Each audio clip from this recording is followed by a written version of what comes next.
بسم اللہ الرحمن الرحیم بسم اللہ الرحمن الرحیم الحمدللہ وکفا وسلام علی عبادہ الذین اصطفی اما بعد۔ عزیز طلبہ، شرح منجمی کا سبق نمبر 211 شروع کر رہے ہیں۔ اس سبق کو ثم المتبادر من ھذا التعریف سے لے کر الا التخفیف فی اللفظ تک پڑھیں گے۔ ثم المتبادر من ھذا التعریف، پھر مضاف الیہ کے اس تعریف سے متبادر یہ نظر کرتے ہوئے الی کلام القوم، نحویوں کے کلام کی طرف۔ القوم سے مراد نحوی حضرات ہیں۔ حیث لیسوا قائلین، اس حیثیت سے وہ قائل نہیں ہیں بتقدیر حرف الجر فی الاضافۃ اللفظیۃ، اضافت لفظیہ میں حرف جر کے تقدیر کے، انہ غیر شامل للمضاف الیہ بالاضافۃ اللفظیۃ، کیونکہ یہ شامل نہیں ہے مضاف الیہ کو اضافت لفظیہ کے ساتھ۔ لیکن الظاہر من کلام المصنف فی المتن، لیکن ظاہر ہے متن میں مصنف کے کلام سے، والتصریح اور تصریح ہے، فی شرحہ لہو، متن کی جو شرح ہے اس کی اپنی لکھی ہوئی، اس میں یہ واضح ہے ان التقسیم الی الاضافۃ المعنویۃ واللفظیۃ، کہ تقسیم جو ہے وہ اضافت معنویہ اور اضافت لفظیہ دونوں کی طرف ہیں۔ انما ہوا للاضافت بتقدیر حرف الجر، سوائے اس کے نہیں کہ یہ تقسیم اضافت کے لیے ہے حرف جر کی تقدیر کے ساتھ۔ لیکنہ لم یبین تقدیر حرف الجر فیہا، لیکن مصنف نے بیان نہیں کیا ہے اس میں حرف جر کی تقدیر کو، لا فی المتن، نہ تو متن میں، ولا فی شرحہ، نہ کہ اس کے متن کی شرح میں، ولم ينقل عنہ شیء فی سائر مصنفاتہ، اور نہیں منقول مصنف سے کوئی چیز ان کے باقی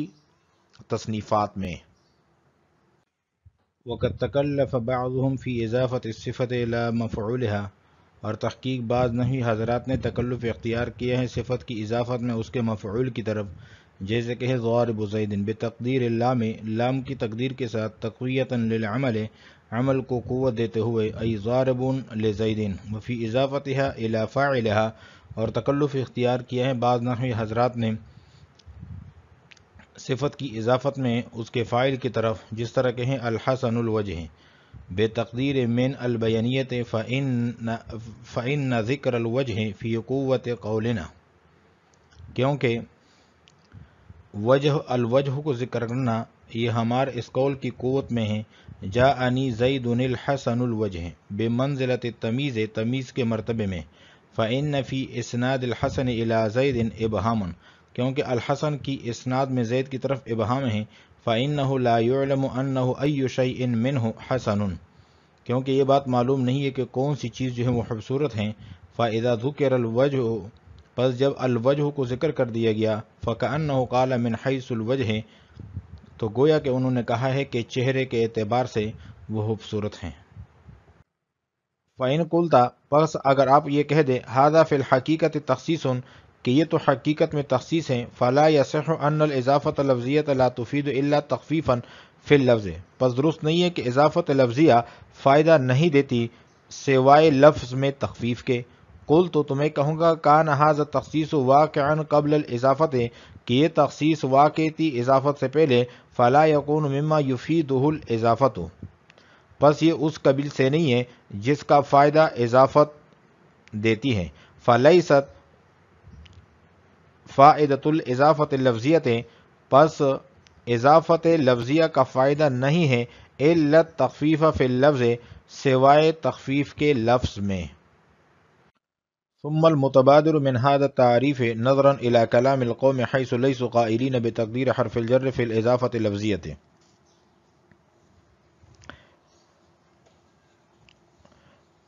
ما قبل کی وضاحت سے بات معلوم ہو گئی ہے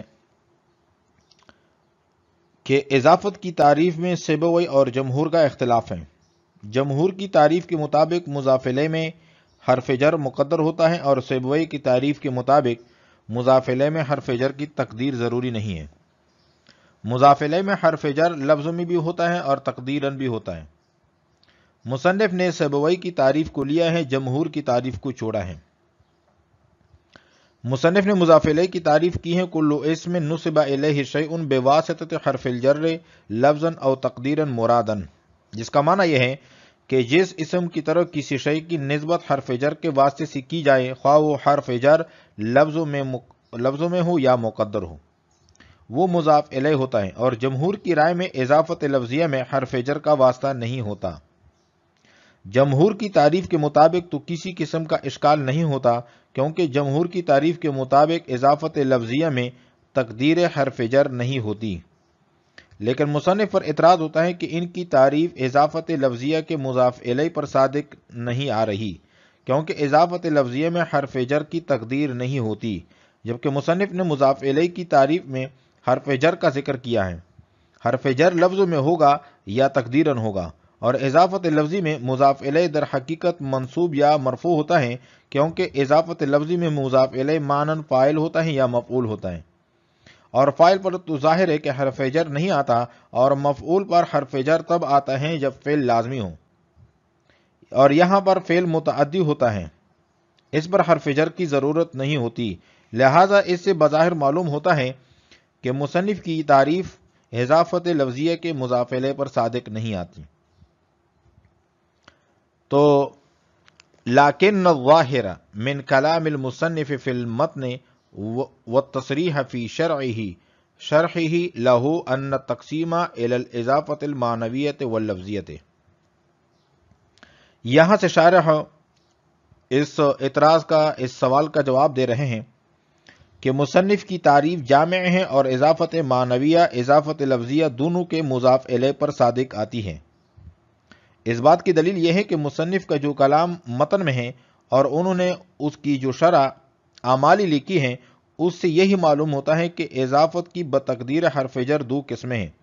ایک معنوی اور دوسری جو ہے وہ لفظی ہیں۔ اس سے معلوم ہوتا ہے کہ اضافت لفظی میں بھی حرف جر مقدر ہوتا ہے۔ یہ بات متن سے اس طرح معلوم ہو رہی ہے کہ متن میں فرمایا ہے وَهِيَ مَعْنَوِيَّةٌ وَلَفْظِيَّةٌ، تو شارح نے ہیا کا مرجع اضافت بتقدیر حرف الجر کو قرار دیا ہے۔ اس سے واضح ہوتا ہے کہ تقسیم بھی اضافت بتقدیر حرف جر کی ہے، اور یہ دونوں قسمیں ایسی ہیں کہ جن میں حرف جر مقدر ہوتا ہے۔ ثم المتبادر من هذا التعریف، پھر جو مضاف الیہ کی تعریف کی ہے اس سے متبادر بات تو یہ ہے نظراً الی کلام القوم سے مراد نحوی حضرات ہیں، کہ نظر کرتے ہوئے نحوی حضرات کے کلام کی طرف، حیث لیسوا قائلین، اس حیثیت سے کہ وہ قائل نہیں ہیں، بتقدیر حرف الجر فی الاضافۃ لفظیۃ، اضافت لفظیہ میں حرف جر کے تقدیر کے، انہ غیر شامل للمضاف الیہ بالاضافۃ لفظیۃ، کیونکہ یہ شامل نہیں ہے مضاف الیہ کو اضافت لفظیہ کے ساتھ۔ لیکن الظاہر من کلام المصنف فی المتن والتصریح فی شرحہ لہ، لیکن مصنف کے کلام سے یہ ظاہر ہو رہا ہے جو متن میں ہے، والتصریح، اور لیکن مصنف کے کلام سے تصریح وضاحت ہے، فی شرحہ لہ، اس کلام سے جو انہوں نے شرح لکھی ہیں، جو کلام اس کی شرح میں موجود ہیں، متن کی جو شرح مصنف نے خود لکھی ہے، شرح اعمالی، اس شرح میں اس بات کی وضاحت ہے کہ ان تقسیم الی الاضافۃ المعنویۃ واللفظیۃ، کہ تقسیم تو دونوں کی ہے، چاہے اضافت معنوی ہو اضافت لفظی ہو، دونوں کی تقسیم ہے۔ انما ہوا للاضافۃ بتقدیر حرف الجر، اور سوائے اس کے نہیں کہ تقسیم اضافت کے لیے حرف جر کی تقدیر کے ساتھ ہوتا ہے۔ لیکنہ لم یبین تقدیر حرف الجر فیہا، لیکن مصنف نے حرف جر کی تقدیر کو بیان نہیں کیا ہے اس میں، لا فی المتن، نہ تو متن میں بیان کیا ہے، ولا فی شرحہ، اور نہ متن کی شرح میں بیان فرمایا ہے، ولم ينقل عنہ شیء فی سائر مصنفاتہ، اور نہ کوئی چیز منقول ہے مصنف سے ان کے باقی تصنیفات میں سے۔ وقد تکلف بعضهم فی اضافت الصفۃ الی مفعولها، یہاں سے ایک سوال کا جواب دے رہے ہیں۔ سوال یہ ہے کہ جب مصنف نے تقدیر حرف جر کو بیان نہیں کیا کہ کون سا حرف جر مقدر ہوگا، تو وہ مجہول ہوا، معلوم نہیں ہوگا کہ لام مقدر ہے یا من، تو اس کا جواب یہ ہے کہ اضافت لفظیہ میں حرف جر کو مقدر کرنے کے لیے بعض نحویوں نے یہ تکلف کیا ہے کہ جب صیغہ صفت کا اپنے معمول کی طرف مضاف ہو تو اس وقت لام مقدر ہوگا، جیسے ضارب زیدن میں اصل میں تھا ضاربن لزیدن۔ وقد تکلف بعضهم فی اضافت صفت الی مفعولها، اور بعض نحوی حضرات نے تکلف اختیار کیا ہے صیغہ صفت کی اضافت میں اس کے مفعول کی طرف، جیسے کہیں ضارب زیدن بتقدیر اللام، لام کی تقدیر کے ساتھ، تقویتا للعمل۔ یہاں سے ایک سوال کا جواب دے رہے ہیں، بعض نحویوں کا قول درست نہیں ہے، کیونکہ صیغہ صفت ضاربن اپنے معمول کی طرف بلا واسطہ متعدی ہوتا ہے تو لام کو مقدر ماننے کی کیا ضرورت ہے؟ تو اس کا جواب یہ ہے کہ لام کی تقدیر تعدیہ کے لیے نہیں بلکہ تقویت عمل کے لیے ہے، اور شبہ بالفعل متعدی تقویت بحرف الجر جائز ہیں لضعف عملہ، البتہ خود فعل متعدی کی تقویت بحرف الجر جائز نہیں ہے، اس لیے کہ وہ قوی بے نفسی ہی ہوتا ہے۔ اور جب صیغہ صفت کا فاعل کی طرف مضاف ہو، جیسے الحسن الوجہ میں، تو وہاں پر من بیانیہ مقدر ہوگا۔ من بیانیہ کو مقدر کرنے کی وجہ یہ ہے کہ جاءنی زید الحسن الوجہ میں الوجہ کا ذکر بمنزلہ تمیز کے ہیں، اور تمیز میں من بیانیہ مذکور ہوتا ہے، اور الوجہ بمنزلہ تمیز کے اس لیے ہیں کہ زید کے حسن میں ابہام تھا، معلوم نہیں تھا کہ اس کی کون سی چیز خوبصورت ہے۔ جب الوجہ کو ذکر کر دیا گیا تو ابہام کو دور کر دیا گیا، کہ گویا کہ اس نے کہا کہ من حیث الوجہ، کہ زید خوبصورت ہیں باعتبار چہرہ کے۔ ای ضارب لزید وفی اضافتہا الی فاعلہا، اور صیغہ صفت کی اضافت میں اس کے فاعل کی طرف اس میں بھی نحوی حضرات نے تکلف اختیار کیا ہے، جیسے کہ الحسن الوجہ بتقدیر من البیانیت فإن ذکر الوجہ فی قوت قولنا، کیونکہ الوجہ کو ذکر کرنا یہ ہمارے اس قول کی قوت میں ہے، جاءنی زید الحسن الوجہ بمنزلۃ تمیز، تمیز کے مرتبے میں ہے۔ فإن فی اسناد الحسن الی زید ابہاما، کیونکہ الحسن کی اسناد میں زید کی طرف ہیں اس میں ابہام ہیں۔ فإنہ لا یعلم ای شیء منہ حسن، کیونکہ یہ بات معلوم نہیں ہے کہ وہ کون سی چیز ہیں جو خوبصورت ہیں۔ فإذا ذکر الوجہ فکأنہ قال من حیث الوجہ، تو جب ذکر کر دیا گیا الوجہ کو تو گویا کہ اس نے کہا کہ زید جو ہیں وہ چہرے کے اعتبار سے جو ہیں وہ خوبصورت ہیں۔ فإن قلت هذا في الحقيقة تخصيص فلا يصح أن الإضافة اللفظية لا تفيد إلا تخفيفا في اللفظ۔ شارح علامہ جامی یہاں سے ایک اعتراض نقل کر رہے ہیں اور قلت سے اس کا جواب دے رہے ہیں۔ سوال یہ ہے کہ جاءنی زید الحسن الوجہ میں اضافت لفظیہ تخصیص کا فائدہ دے رہی ہے، اس لیے کہ الحسن مبہم تھا، معلوم نہیں تھا کہ کون سی چیز حسین ہے۔ جب الوجہ کو ذکر کیا تو اس میں تخصیص پیدا ہو گئی، یعنی الحسن الوجہ لا غیرہ، لہذا نحویوں کا یہ کہنا کہ اضافت لفظیہ فقط تخفیف کا فائدہ دیتی ہیں یہ درست نہیں۔ تو اس کا جواب یہ ہے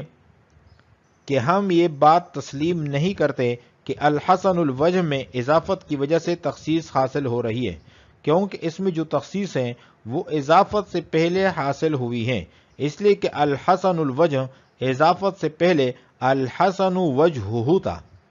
تو اس میں تخصیص فاعل کی وجہ سے پائی گئی ہے، پھر جب اس کی اضافت کی تو حذف ضمیر کے ذریعے تخفیف حاصل ہو گئی، لہذا یہ کہنا درست ہوا کہ اضافت لفظیہ فقط تخفیف کا فائدہ دیتی ہیں۔ فَإِن قُلْتَ، پس اگر آپ یہ کہہ دیں هذا فی الحقیقت تخصیص، کہ یہ تو حقیقت میں تخصیص ہیں، فلا یصح، پس درست نہیں ہے، ان الاضافت اللفظیۃ، کہ اضافت لفظیہ جو ہیں لا تفید الا تخفیفا فی اللفظ، کہ یہ فائدہ نہیں دیتا سوائے تخفیف کے لفظ میں۔ قل تو میں کہوں گا کان ھذا التخصیص واقعا قبل الاضافت، کہ یہ جو تخصیص ہیں یہ تو واقع تھی، موجود تھی اضافت سے پہلے۔ فلا یکون مما یفیدہ الاضافت، پس یہ تخصیص جو ہیں یہ اس قبیل سے نہیں ہے کہ جس کا فائدہ اضافت نے دیا ہے، اضافت سے پہلے یہ فائدہ نہیں تھا، یہ اس قبیل سے نہیں ہے۔ فلیست فائدۃ الاضافت اللفظیۃ، پس اضافت لفظیہ کا فائدہ نہیں ہے الا تخفیف فی اللفظ، مگر لفظ میں تخفیف کا۔ آج ہم نے پڑھا ہے ثم المتبادر من هذا التعریف سے لے کر الا التخفیف فی اللفظ تک۔ وعلیکم السلام ورحمۃ اللہ تعالی وبرکاتہ۔